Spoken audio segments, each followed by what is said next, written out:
Assalamualaikum warahmatullahi wabarakatuh. Selamat pagi anak-anak Mi semuanya. Ya, terima kasih atas semangatnya. Seperti biasa, saya akan menyapa anak-anak Mi sekalian. SMK bisa, SMK bermutu, SMK berkarakter. Ya, terima kasih. Ya, baik anak-anak Mi sekalian. Ketemu lagi dengan saya Miss Sri Romayanti Saragi dengan mata pelajaran Pendidikan Kewarganegaraan. Nah, tujuan dari pembelajaran ini adalah yang pertama, menganalisis kasus-kasus pelanggaran hak asasi manusia. Yang kedua, menganalisis upaya penegakan hak asasi manusia. Yang ketiga, menelaah upaya penanganan kasus pelanggaran hak asasi manusia. Nah, itulah tujuan dari pembelajaran kita pada pagi hari ini. Nah, kita masuk mengenai materinya adalah C. Kasus-kasus pelanggaran hak asasi manusia di Indonesia. 1. Penyebab pelanggaran hak asasi manusia. Nah, pelanggaran hak asasi manusia disebabkan dua faktor. Yang pertama adalah faktor internal, yang kedua adalah faktor eksternal. Nah, sekarang kita bicara mengenai faktor internal. Faktor internal adalah dorongan untuk melakukan pelanggaran hak asasi manusia yang terjadi karena sikap egois, rendahnya kesadaran HAM, kemudian sikap tidak toleran. Ya. Sikap egois. Sikap egois ini akan menyebabkan seseorang untuk selalu menuntut haknya, sementara kewajibannya sering diabaikan. Ya, anak-anak Miss. Kemudian yang kedua, rendahnya kesadaran akan hak asasi manusia. Nah, hal ini akan menyebabkan pelaku pelanggaran hak asasi manusia berbuat seenaknya atau semena-menanya. Yang ketiga adalah sikap tidak toleran. Artinya, sikap ini akan menyebabkan munculnya di luar diri seseorang atau saling tidak menghargai. Ya, saling tidak menghargai dan tidak menghormati, baik antara sesama manusia, sesama umat beragama, dan sesama lembaga negara.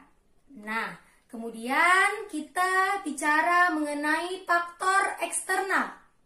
Ya, faktor eksternal. Faktor eksternal ini yaitu faktor-faktor di luar diri manusia yang mendorong seseorang, baik kelompok orang, melakukan pelanggaran hak asasi manusia. Nah, seperti 1. Penyalahgunaan kekuasaan. Kemudian yang kedua, ketidaktegasan aparat penegak hukum. Yang ketiga, penyalahgunaan teknologi. Yang keempat, kesenjangan sosial dan ekonomi yang tinggi. Nah, berikutnya yang kedua, kasus pelanggaran HAM atau hak asasi manusia di Indonesia. Yang pertama, kerusuhan Tanjung Priuk tahun 1984. Itu terjadi pada tanggal 12 September ya anak-anak Miss. Nah, dalam kasus ini 24 orang meninggal atau tewas. Nah, kemudian 36 orang luka berat. dan 19 orang lagi luka ringan. Nah, itulah pelanggaran atau kasus pelanggaran hak asasi yang pernah terjadi di Indonesia. Ya, kerusuhan Tanjung Priok. Kemudian yang kedua, penyerbuan kantor Partai Demokrasi Indonesia. Ini terjadi pada tanggal 27 Juli 1996. Yang ketiga, penculikan aktivis pada tahun 1997 dan 1998. Dalam kasus ini, ada 23 orang dinyatakan hilang dan 9 orang diantaranya telah dibebaskan dan 13 orang belum ditemukan sampai saat ini. Nah, itulah anak-anak Miss 3 kasus pelanggaran hak asasi manusia yang pernah terjadi di Indonesia. Nah, sekarang ketiga, kita bicara mengenai upaya penegakan hak asasi manusia. Nah, ya, upaya atau apa solusinya? Solusi dari penegakan hak asasi manusia tersebut. Nah, apa saja upayanya?